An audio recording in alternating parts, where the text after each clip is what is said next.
South Korean regulators want to stop traders dumping stolen coins on domestic exchanges. Tim Alper last updated, April 9, 2024, 23 EDT 2-minute read.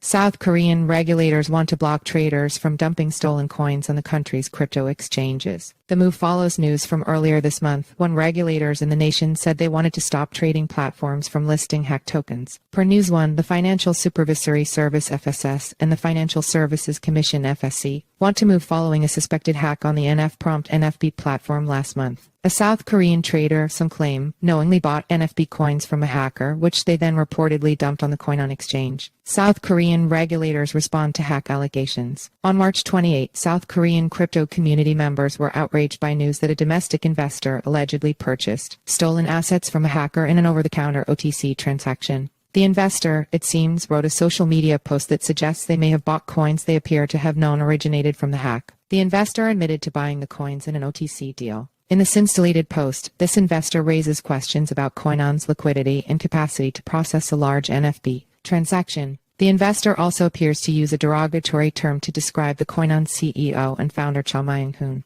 Exchange Regulators Act. Coinone responded by adding NFP to its investment cautionary coins list, citing security concerns as its main reason. Regulators, meanwhile, have responded with a promise to probe the transaction and further allegations of price manipulation. NFPrompt. Prices fell abruptly on April 28, with authorities suspicious about the sales effect on the token. Regulators are still overhauling systems related to unfair transactions ahead of the implementation of the Virtual Asset User Protection Act in July. They have ordered domestic exchanges to launch abnormal transaction systems. These systems will be able to identify illegal or suspicious transactions. An unnamed regulator told News One that it would launch a full investigation into the NFP coin incident if the FSC or FSS suspected the trader used illegal means to obtain the coins. The regulator said, "We can also look into whether it is possible to involve law enforcement agencies if these coins were stolen." Domestic exchanges said they were in the process of establishing a system to prevent unfair practices. Coinone still talking to Foundation about suspected hack. Coinone, meanwhile, said that an internal review was still trying to establish whether a leak of the NFPrompt Foundation's assets was an accident caused by hacking. The platform said it would continue to hold discussions with the Foundation as it tries to determine the truth of the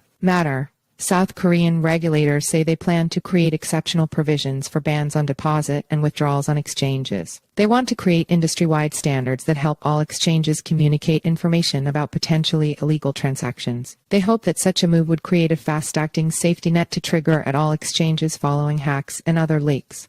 Transactions, meanwhile, have come under the spotlight in South Korea. Regulators have promised to act after police reported multiple instances of OTC-related thefts. Follow us on Google News.